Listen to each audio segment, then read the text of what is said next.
வணக்கம். இன்னைக்கு கிளாஸில் நம்ம பார்க்க போகிற செக்ஷன் பார்த்தீங்கன்னா MA 3355 paper probability and random process. இந்த டாப்பிக்கில் நம்ம இப்போ ப்ராப்ளம்ஸ் பார்த்துட்ருக்கோம். First unit probability and random variables டாப்பிக்கில் நம்ம பேயிஸ் தியரம் ரெலவெண்ட்டாக ப்ராப்ளம்ஸ் பார்த்துட்ருக்கோம். அதோட கண்டினியூட்டி தான் இன்றைக்கி பார்க்க போகிறோம்.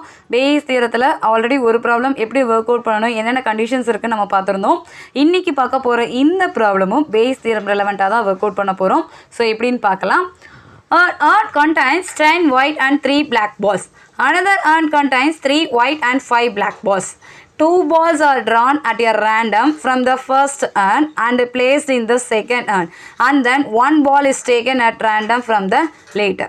What is the probability that it is a white ball? This is our question. So actually கொஷினில் என்ன கேட்டிருக்காங்க பாருங்கள். And urn contains 10 white and 3 black balls. ஒரு பாக்ஸ் ஆன்னா ஒரு பாக்ஸ்னு வச்சு பவுல், அதில் மொத்தம் 10 வெள்ளை கலரும் 3 பிளாக் கலர் கருப்பு கலர் பாலும் இருக்குது. Another urn contains 3 white and 5 black balls. So இன்னொரு urnல பார்த்தீங்கன்னா 3 white and 5 black balls இருக்குது. 2 balls are drawn at a random. So 2 ball நம்ம இண்டிவிஜுவலாக எடுக்க சொல்லியிருக்காங்க ரேண்டமாக from the first urn. So first urnல சூஸ் பண்ணுறீங்க. And the ball placed into the second urn. அது தூக்கி செகண்ட் urnல ஃபிக்ஸ் பண்ணுங்க. அது என்ன கலர்லாம் சூஸ் பண்ணலை. 2 balls, 2 பால், ரெண்டுமே ஒயிட்டாக இருக்கலாம், ரெண்டுமே பிளாக்காக இருக்கலாம், இதில் ஒன்று அதில் ஒன்று இருக்கலாம். 3 பாசிபிலிட்டிஸில் நம்ம சூஸ் பண்ணிக்கலாம். அதை தூக்கி செகண்ட் urnல நீங்கள் ஃபிக்ஸ் பண்ணிக்கோங்க. And then 1 ball is taken at random from the later. அதுக்கடுத்து ஒரு பால் எடுக்கணும். அவ்வளோதான் கொடுத்துருக்காங்க கண்டிஷன். நமக்கு கேட்டிருக்கிறது பாருங்கள், what is the probability that it is a white ball. நீங்கள் சூஸ் பண்ணுற அந்த ஒரு பால் ஒயிட் பால் இருக்கிறதுக்கான பாசிபிலிட்டி என்ன அப்படின்னு கொஷின் கேட்டிருக்காங்க. நம்மளை கன்ஃபியூஸ் பண்ணணுங்கிறதுக்காக தான் அதில் எடுத்து இதில் ஃபிக்ஸ் பண்ணுங்கள், இதுலேருந்து ஒரு பால் எடுங்க அப்படிங்கிற மாதிரி கொடுத்துருக்காங்க. ஸோ மொத்தம் ஃபஸ்ட் ஹேண்டில் ஒரு 13 பந்து, 10 ஒயிட்டு 3 பிளாக்கு. செகண்ட் ஹேண்டில் பார்த்தீங்கன்னா 8 பால்ஸு, 3 ஒயிட்டு 5 பிளாக் பால்ஸ் இருக்குது. ஃபஸ்ட் ஹேண்டில் 2 பாலை சூஸ் பண்ணி செகண்ட் ஹேண்டில் ஃபிக்ஸ் பண்ணிக்கோங்க. அடுத்து அதுலேருந்து ஒரு பால் சூஸ் பண்ணுங்கள். அந்த ஒரு பால் ஒயிட் கலர் பாலாக இருக்கிறதுக்கான பாசிபிலிட்டிஸ் என்ன? இதுதான் நம்மளுடைய கொஷின். இவ்வளோ தான் கேட்டிருக்காங்க. ஃபர்ஸ்ட் ஆஃப் ஆல் கொஷினை நல்லா ரீட் பண்ணுங்கள். 1 or 2 டைம்ஸ் நீங்கள் ஒரு 5 minutes டைம் எடுத்துக்கிட்டாலும் பரவாயில்ல.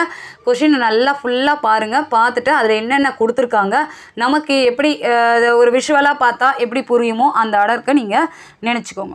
அதுக்கடுத்து சொல்யூஷன் போகலாம். சொல்யூஷன் ரொம்ப ஈஸி தான். இது ஒரே ஒரு கொஷின் தான், உங்களுக்கு 15 மார்க் கொஷினாக கொடுப்பாங்க. ஸோ இந்த மாதிரி கொஷினை நீங்கள் ஸ்கிப் பண்ணாதீங்க. கொஷினை ரீட் பண்ணாலே நமக்கு ஒரு 50% ஐடியா கிடச்சிரும். அதுக்கடுத்து ஒர்க்கிங் ப்ரொசீஜர் இப்போ எப்படி ஒர்க் பண்ணணுங்கிறது நம்ம பார்த்துட்டா நீங்கள் ஈஸியாக இந்த மாதிரி ப்ராப்ளம் அட்டென்ட் பண்ணலாம். இப்போ சொல்யூஷன் பார்க்கலாம்.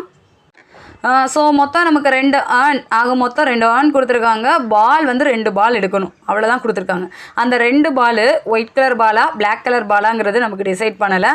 ஸோ B1 ஒரு பாசிபிலிட்டிஸ் எடுத்துக்கிறோம். Let B1 be the event of choosing 2 white balls in urn 1. So urn 1ல தான் ஃபஸ்ட்டு 2 பால் சூஸ் பண்ணுறதா கொடுத்துருக்காங்க. 2 balls are drawn at a random from the first urn. So first urn கொடுத்ததுனால நம்ம இந்த கண்டிஷனை first use பண்ணிக்கணும். ரெண்டுமே ஒயிட் பாலாக இருந்ததுன்னா அதை B1 எடுத்துக்கலாம். Let B1 be the event of choosing 2 white balls in urn 1. அடுத்து ரெண்டுமே பிளாக் பாலாக இருக்கிறதுக்கான பாசிபிலிட்டிஸை B2ன்னு எடுத்துக்கலாம். Let B2 be the event of choosing 2 black balls in urn 2.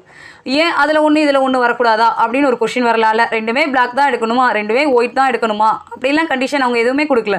2 ball choose பண்ணுங்கள், ரேண்டமாக தான் கொடுத்துருக்காங்க. அப்படிங்கிறப்ப 1 ஒயிட்டு 1 பிளாக்காக இருக்கிறதுக்கான பாசிபிலிட்டிஸும் உண்டு. அதை B3ன்னு எடுத்துக்கலாம். ஓகேவா? Let A be the event of drawing white balls from the second and after transfer. So after transfer ஆனதுக்கு அடுத்து நீங்கள் சூஸ் பண்ணுறது ஒயிட் பாலாக தான் இருக்கும் அப்படிங்கிறதுக்கு ஏன்னு ஒரு நோட்டேஷன் கொடுத்துக்கிறாங்க. Let A be the event of drawing a white balls from the second and after transfer. அவ்வளோதான்.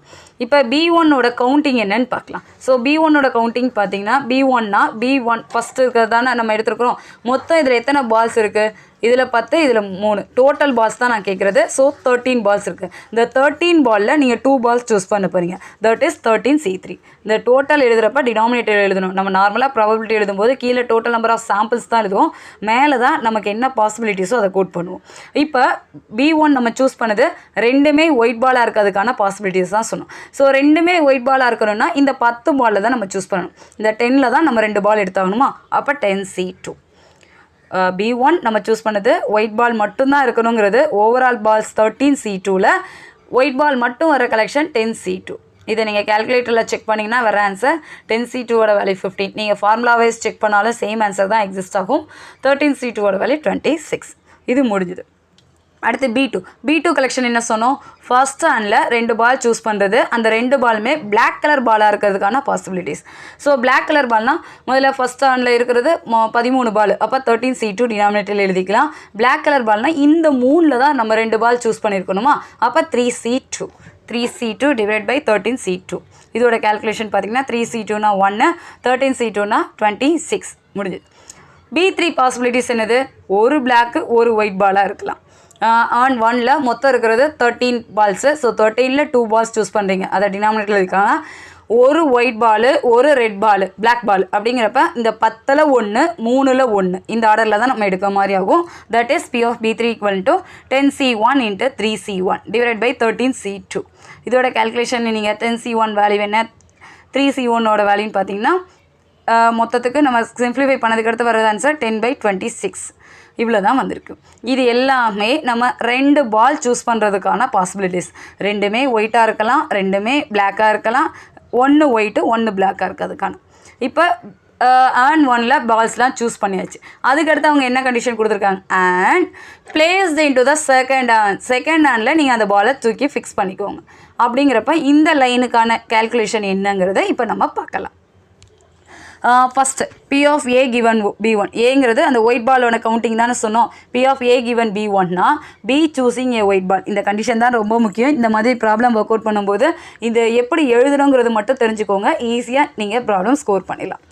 சூஸிங் ஏ ஒயிட் பால் எனக்கு தேவை, 2 ஒயிட் பாலை நான் செகண்ட் ஹேண்டில் ட்ரான்ஸ்ஃபர் பண்ணிக்கிறேன். முதல்ல இருக்கிற கண்டிஷன் நமக்கு தேவையான கண்டிஷன், செகண்ட் இருக்கிற கண்டிஷன் நம்ம அந்த ட்ரான்ஸ்ஃபர் ஆகுது அப்படின்னு சொன்னோம்ல அந்த condition. So P of choosing a white ball from second hand hers. So 2 மொத்தத்துக்கு செகண்ட் ஹேண்டில் இருக்கிற பால்ஸ் பார்த்தீங்கன்னா 3 ஒயிட் அண்ட் 5 பிளாக் பால்ஸ், மொத்தம் 8 பால் இருக்குது, 3 ஒயிட். இப்போ இங்கேருந்து 2 ஒயிட் பால், B1க்கு தான் கவுண்டிங் கொடுத்துருக்கீங்க, B1ங்கிறது நம்ம எடுத்துருக்கிறது 2 ஒயிட் பால். அந்த 2 ஒயிட் பாலை நீங்கள் செகண்ட் ஹேண்டில் ஃபிக்ஸ் பண்ணிட்டீங்கன்னா உங்களுக்கு இருக்கிற ஒயிட் பால் கலெக்ஷன் என்னது, 5. மொத்தம் இருக்கிற பால் எவ்வளவு ஆகுது, 5 ஒயிட்டு 5 பிளாக்கு. ஸோ டோட்டல் பால் 10. ஒயிட் பால் இப்போ நம்ம கவுண்டிங்கில் ட்ரான்ஸ்ஃபர் ஆனதுக்கடுத்து இருக்கிற கவுண்டிங் பார்த்தீங்கன்னா 5. ஸோ அதை தான் இங்கே எழுதியிருப்பாங்க 5/10. That is 1/2. 1/2 நம்ம ரெடியூஸ் பண்ணாலும் சரி, இல்லை அப்படியே எழுதினாலும் சரி. Choosing a white ball second and having 5 white balls and 5 black balls. Transfer ஆனதுக்கடுத்து செகண்ட் ஹேண்டில் சூஸ் பண்ணுறது தான் ஒயிட் பாலாக இருக்கிறதுக்கான பாசிபிலிட்டிஸ் தான் இதுன்னு நம்ம கொடுத்துருக்கோம். இப்போ இதே மாதிரி B2னா 2 பிளாக் பால் நம்ம ட்ரான்ஸ்ஃபர் பண்ணுமா. ஸோ 2 பிளாக் பால் ட்ரான்ஸ்ஃபர் பண்ணோம்னா இங்கே நமக்கு டோட்டல் நம்பர் ஆஃப் பிளாக் பால்ஸோட லெவல் அதிகமாகிடும். அப்போ அதுக்கேற்றபடி தான் டேட்டா மாறும். P of A given B2, ஏங்கிறது நமக்கு தேவையான ஒயிட் பால். இப்போ 2 பிளாக் பால் இங்கே ட்ரான்ஸ்ஃபர் ஆகுது. B2னா பிளாக் பால் நம்ம சொன்னோம், 2 black balls have transfer. So 2 black ball transfer ஆகுதுன்னா and 2ல் 3 ஒயிட்டு 5 பிளாக் பால்ஸ் ஆல்ரெடி இருக்குது. இப்போ 2 பிளாக் பால் நம்ம இந்த ஆன் 2ல் நம்ம ஃபிக்ஸ் பண்ணுறீங்கன்னா மொத்தம் 7 பால் ஆகிடுது. Total number of balls 10. இதில் எனக்கு தேவை ஒயிட் பால் தாங்கிறப்ப இந்த 3ல் தான் ஏதாவது ஒரு பால் எடுக்க முடியும். அப்போ 3C1 தட் இஸ் 3 மட்டும் போட்டுக்கலாம். அப்போ 3/10. மொத்தம் இருக்கிற 3ல் தான் ஒயிட் பால் நமக்கு வரப்போகுது 3, மொத்தம் இருக்கிற பால் 10. அப்போ 3/10. P of A given B2 equal to 3/10 முடிஞ்சது. இப்போ இதே மாதிரி B3 கவுண்டிங் நம்ம என்ன சொன்னோம், ஒரு பிளாக்கு ஒரு ஒயிட்டுன்னு சொல்லியிருந்தோமா. அப்போ P of A given B3 equal to P of choosing a white ball தேவை. நம்ம ட்ரான்ஸ்ஃபர் பண்ணது ஒரு பிளாக்கு ஒரு white ball. So 1 black and white ball ட்ரான்ஸ்ஃபருங்கிறப்ப செகண்ட் ஹேண்டில் என்ன இருக்கலாம், ஆல்ரெடி 3 ஒயிட் பால்ஸ் இருந்ததா, 3ங்கிறது 4 ஆகும். 5 பிளாக் பால்ஸ் இருந்ததா, 5ங்கிறது இதோட 1 ஆட் பண்ணிங்கன்னா 6 பால்ஸ் ஆகிடும். நமக்கு டோட்டல் நம்பர் ஆஃப் பால்ஸ் பார்த்தீங்கன்னா 10 தான். இதில் எனக்கு ஒயிட் பால் தான் வேணுங்கிறப்ப இந்த 4 பாலில் தான் ஏதாவது ஒரு பால் கிடைக்கிற மாதிரி இருக்கும். So 4/10. P of A given B3ங்கிறது 4/10. இப்போ 2 பால் ட்ரான்ஸ்ஃபர் பண்ணதுக்கடுத்து செகண்ட் ஹேண்ட்கான பாசிபிலிட்டிஸ்லாம் பார்த்தீங்கன்னா இந்த மாதிரி எக்ஸிஸ்ட் ஆகுது. இப்போ டோட்டலாக எனக்கு எவ்வளோ தான் பாசிபிலிட்டி அப்படிங்கிறப்ப total possibility probability value is P of A, எனக்கு தேவை ஒயிட் பால் தான் அப்படிங்கிறப்ப P of B1 into P of A given B1. B1ல் ஏகப்பட்ட பால் இருக்குது, இதில் ஒயிட் பால் தான் தேவைங்கிறப்ப அந்த filter P of B2 into P of A given B2 plus P of B3 into P of A given B3. இதுக்கு எல்லாத்துக்கும் total. இது first B1ல் இருக்கிறதுக்கான B1 transfer. 2 white ball மாற்றினதுக்கு அடுத்து இருக்கிற கலெக்ஷன். இது 2 பிளாக் பால் மாற்றினதுக்கு அடுத்து இருக்கிற கலெக்ஷன். ஒரு ஒயிட்டு ஒரு பிளாக் பால் மாற்றினதுக்கு அடுத்து இருக்கிற ட்ரான்ஸ்ஃபருக்கு அடுத்து கிடைச்ச கலெக்ஷன். தனித்தனியாக எழுதி கேல்குலேஷன் பார்த்து டோட்டல் வேல்யூ பார்த்தீங்கன்னா we got 59/130. இந்த டேட்டா ஆல்ரெடி பார்த்தாச்சு ஃபஸ்ட்டு. இந்த டேட்டா இப்போ கேல்குலேஷனில் பார்த்தது B2 ஆல்ரெடி நம்ம நோட் பண்ணது தான். A given B2ங்கிறது 3/10, அடுத்து A given B3ங்கிறது 4/10. ஸோ அதை நோட் பண்ணிக்கோங்க. ஒர்க் அவுட் பண்ணதுக்கு அடுத்து வந்த ஆன்சர் பார்த்தீங்கன்னா 59/130. இந்த பாசிபிலிட்டிஸ் தான் நீங்கள் ட்ரான்ஸ்ஃபர் ஆனதுக்கு அடுத்து உங்கள் கையில் ஒயிட் பால் கிடைக்கிறதுக்கான பாசிபிலிட்டிஸ். இவ்வளோ தான் 59/130. ஸோ இந்த மாதிரி ஒரு ப்ராப்ளம் கொடுக்குறாங்கன்னா ரொம்ப கன்ஃபியூஸ் ஆக வேண்டாம். என்ன கொடுத்துருக்காங்க, நோட்டேஷன் எப்படி எடுத்து எழுதணும், எந்த மாதிரி கேல்குலேஷன் போகணும், ஏன் டாட் எடுக்கணும், ஏன் கண்டிஷனல் ப்ராபபிலிட்டி யூஸ் பண்ணணும், இதுக்கான எக்ஸ்ப்ளனேஷன் மட்டும் கரெக்டாக தெரிஞ்சுக்கிட்டால் போதும். இந்த ப்ராப்ளம் ஈஸியாக அட்டன் பண்ணலாம். வித்தின் 2 pages தான் இந்த ப்ராப்ளம் கவர் பண்ணுற மாதிரி இருக்கும். இதில் கேல்குலேஷன்லாம் ரொம்ப இருக்காது. ஃபார்முலா பேசிக் ஃபார்முலா தான் இருக்கும். எப்படி சூஸ் பண்ணுறது, இது சூஸ் பண்ணதுக்கு அடுத்து இது எப்படி மாற்றினா டோட்டல் நம்பர் ஆஃப் டேர்ம்ஸ் மாறும், அதுக்கேற்றபடி நம்ம என்சிஆர் ஃபார்முலா சப்ஸ்டியூட் பண்ணாலே நமக்கு ஈஸியாக ஆன்சர் கிடைச்சிடும். இந்த ப்ராப்ளம்லாம் நீங்கள் 1 or 2 times நீங்கள் ரிப்பீட்டடாக பாருங்கள். வீடியோ ஒரே ஒரு தடவை ஃபுல்லாக பாருங்கள். கொஷினை மட்டும் நோட் பண்ணிவிட்டு நீங்களே ஆன்சர் எழுதி பாருங்கள். ஈஸியாக உங்களுக்கு புரியும். ஏதாவது டவுட் இருந்ததுன்னா KanithaPezhai@gmail.com மெயில் ஐடிக்கு அனுப்புங்க. சப்ஸ்கிரைப் பண்ணுங்கள். உங்கள் ஃப்ரெண்ட்ஸ் எல்லாருக்கும் ஷேர் பண்ணுங்கள். நெக்ஸ்ட் ப்ராப்ளம் நெக்ஸ்ட் வீடியோவில் பார்க்கலாம். தேங்க்யூ.